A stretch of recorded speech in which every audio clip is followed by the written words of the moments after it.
Hi, my name's Adam Deller and I'm here to talk about the Financial Instruments with Characteristics of Equity, or FICE project.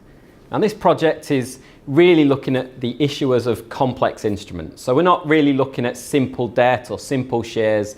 The accounting treatment for those is going to stay the same, as with simple convertibles. But what the IASB has realised is that clearer guidance would be helpful for preparers to really decide, should this be debt or should this be equity in more of the modern, more complex instruments. Now in doing this, they've released a discussion paper with two key features in it. These are the timing feature and the amount feature. Now the timing feature says, is the entity required to hand over cash or another financial asset before liquidation? And the amount feature is saying, is the entity required to give a set return, regardless of the entity's performance? Now, if an entity answers yes to either of those questions, they have a liability. If they answer no to both, they have equity.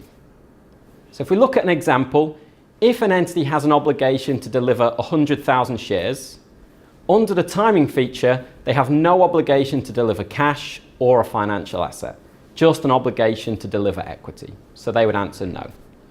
For the amount feature, they have no obligation to give a set return. They just have an obligation to deliver 100,000 shares at whatever the market value would be. However, if the entity has an obligation to deliver $500,000 worth of shares to settle a debt, then we have a different situation. Under the timing feature, they still have no obligation to deliver cash or a financial asset, but under the amount feature, they now have an obligation to deliver a set amount. Therefore, this would actually be a liability.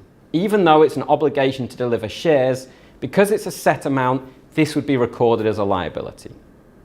So the aim of the discussion paper is to really help these preparers to identify the key issues and come to some key judgments in deciding on these complex instruments.